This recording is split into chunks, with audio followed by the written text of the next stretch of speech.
तो अंजा आकाशवाणी ईटानगर बगर तो नित मकंग ला सित ला का ngal kep mong gan sum ra kara bajik sum king man lai song fo man to kira kwin sapul king man lai song crime si gat chi to ra ka anja education ra ka sports an ring ru da mi kang king ada dividi mr tournament ka ngo wa ale tan ngo la anja school auditorium dum do ra kara anja football team ngo la pasikat le anja golden jubilee government higher secondary school dum to anja on ni fo ka da khathau ka ra ka on ni inwek kan ka to ra ka anja an haina ka on to sak sik samu ar prim ta san kang tai khit sum na da khaina ka wi ka anja angung la da ra ka to anja an nu ale biga to ngu la naw ka anja an na ale pasikat smart city development profession dum to san ka naw ka da khaithau po anja an kam ma kam la man no ra ka to wi ka khaina ka anja an haina ka anja an man ra wi ka to ale oniang aran festival dum to pasikat sum la anja ne attend ka khaithau po angung la da to na ka anja women and child development minister anja Srimati Dasanglo pur ka ngo wa ale government higher secondary school hailang lek tram to nam to anja ne kam nam thong ka ne ka khaithau po ra ka to anja an school le on to ale science laboratory dum to ra ka ale mathematics do yoga room dum to ra ka ale auditorium room ne tram to da khaithau po ra ka anang shamo ale school sa kang tut mangrat mang chimbui to anang tram to da khaithau po ra ka minister khana ka to anja lek san kamam shamo san nu ala kin sakshik ra ala prim dang san gang ring samang ra ka lakin an hana ka education sector ne ring samang da khaina ka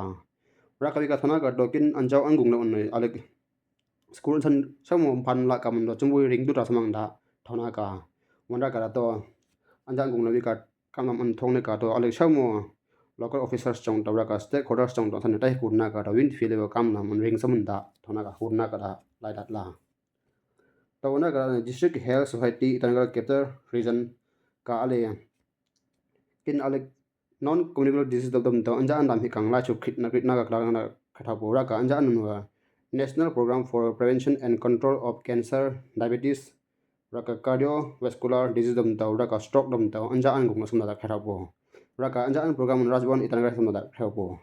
ra ka to anja an gung ra SMO anja rajbon dispensary doctor Jennifer Tayeng ka khaina ka to anja an program hela kon alek shamo public chong don thani awareness fit da mi kan sna da khara ka ra hela kan king alek nat kunai an krab masam pang king senga an ring ka check da ka diagnosis ka tutum da thana ka ri ka an so ring check kan ne ma pang kang ne king tong senga kan ring samang da khaina ka mi kara la ni tong senga an ring kan thong da check da thana ka wi kara an san hela ka nat kunai kram smang ne to sat da thona ka ra ka wi ka anjang gung ra to Ayushman Bharat Health account dum to anjan da na tang na ka ra ka he ka public ni tong senga on thong sat mang da khaina ka anja hala kan benefits la ne ka to na ka anja talmo edition sumja tadar tang state level football tournament dum to anjan ra ka anjan on hayo John Crab dum to hai khim da khatha bo ra ka anjan to khim do an gat on anja Garwa Sangyang Gatso high altitude stadium dum to Tawang district hunang khim da khatha bo ra ka to anjan da anjan khela ani on deputy commissioner hayo Tawang hai kangki darang dum to on ka fo ka da khatha bo ra ka to anjan la ka alek shamo ku thi sa ho tan san ring ka tu khili hai bang tu tai ka me ra ka ring ka tu khi da thona ka ra ka san ring khele ni rang king senga ne khit smang da thona ka ra ka alek mar bang kin state ka ring khele ne ka ma ra hai king international level ne ai ne ka tu khele sit mo da thona ka ra ka to anjan gung le khela ku khele ton chumbai law na alek team tam hra da khara bo ra ka capital complex hela on bak dam thna da khara bo ra ka angung non pa ke kesang ne khile ma ta west coming east coming ra ka bichom ra ka Tawang dum tam san chui khele da khara bo anjan gung da to na ka anjan ngak da tar gud ra ka anjan go no latna jana keti parnaik ka alakin state gung ale mass combination course dum to anjan ni pladam hi kan approve ka da khara bo ra ka to anjan wanu ale dian college dum to nang samang ra ka ale dian college dum to pasikat le hunang ne samang da khara bo anjan ning course wanu ra ka to anjan ni approve ka anja chief minister Pema Khandu hana kane ku ka khara bo ra ka to anjan team san ga dai run ra ne ka anjan live pre ka khara bo ra ka anjan wanu ale samo ale professor chong to doctors chong to ra ka ale scholars chong tom san ka run ra ne ka anjan live an hayot education minister ale pidi sona khe anja an lai ban krep kau ra khatha bo ra ka ahela kan king lak dung ma ra king success kan ring samang da khatha bo anja an kam lang samun hela ka tawna ka anja tawang hai deputy commissioner kangki darang ka ngo ai meeting ko tha ka ra ka anja an meeting on to alakin longla ra ka jame thang dom ta ngat lak tourism sector ani ring ka tu ta dam hi ka anja an meeting thak na khatha bo tawna ka ra anja an meeting deputy commissioner ka khaina ka to kin alak jame thang ra ka longla dom to anung anwa tourism hila tourism sector tai scope kam da khaina kam hi kara anja an hela kon sak sik chong to ale yong sa ma sa chong to an san ka ngon tai sik sumang ra ka hela ka implement opportunities sumang da khaina ka hi kara alak shaw mo hol chong hung ton san ring ka tong leng tut mun da thona ka hi kara an hela kon king sak sik chong to lam ton san ka ring ka kam nam mang da khe ka ura ka anja hela kon kin alak lak dung ka ring sumang ra ka king alak economic court dom to san ring samang da khaina ka tawra ka anja an meeting gung rai ESC anja jame thang hai Dewan Mara ka ja ale video halak na video halak na khana ka ra ka anja anung na king gorsam stupa kam anja an ni na kharna ka ra ka an rang mesu history khaga da khana ka ra ka anja halak kon king ring la bung ring khan ka ra ka anja halak kan to ni ka khana ka ja gorsam korar festival dum da anja an lai rang la tarmok tam nan patha pes mong na khana ka ta onda ka ja SMO medical superintendent ja Inkyong khen jan doctor karo teng ka ngo anja special vaccination camp mo launch ka khatha ko ra ka anja anun Inkyong ka lasmanda khatha ko ra ka to anja anun chumoi ra nga klen kang samangda khatha ko ra ka anja ngung moto wan ale vaccine saves life let's get our children vaccinated today and protect tomorrow tha mun hi kara to anja an campaign anun cho anja an la taik tar mukin tapi samangda khatha ko tawna kara ale Ingyong lek da district hospital hai blood donation mosma da khatha ko ra ka anja an program ani on Upper Siang Christian Forum Women wing ka organize ka thau da khatha ko ra ka to anja an gung rat alek shamo chongshin chong ton alek wi shan pinya tu mun da thana ka ra ka hena ka chongshin lut mun da khana ka ra ka to anja an kem on ale wing ne moro thau give blood save life da thau mun mi kara chongshin nya shamo ale ring chong tong san noi alek ni tong wi on pina ring sam ra ka nya alek iman sira chongshin phan la sam tun da hi yu sam da khana ka ra ka to anja an gung ra to deputy commissioner talo jerang ra ka medical officers ra ka keping latin dum tam san ka chumbui anja ni tai kutna ka ra ka anja an so ke mun sam be da thana ka to ra ka kin ku man jai ga ye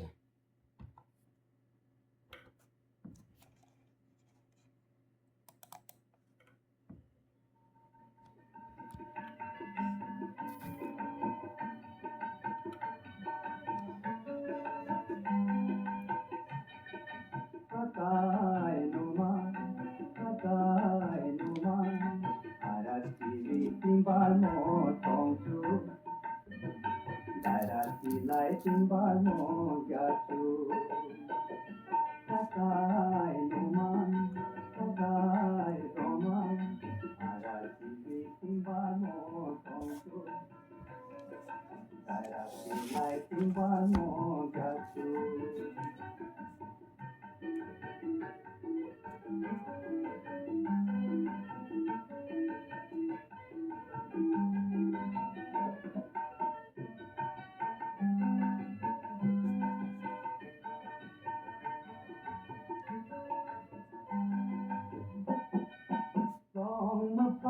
Chai wo kelam samai no ja sengla phan mu te ta tawle te la tom ki chara mangai chai wo isam gu mai o ja jaw la ka na phan te ta tawle tan mu ki chara sakai roman sakai roman arati timbal mo tong chu arati lai timbal mo chachu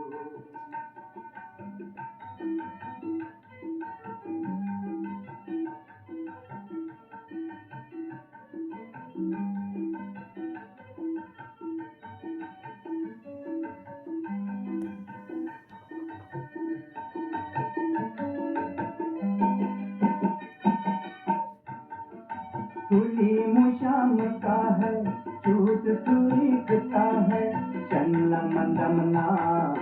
युक्ता तो no gong तिरना लिखरा नित ताम अनित तू है बोले अनुम तू है चौला मंदमना मत तो नो चूला अंदमना लिखरा Kakai noman, kakai doman, arat kiwi timbal mo tongsu, gairat kilai timbal mo gasu.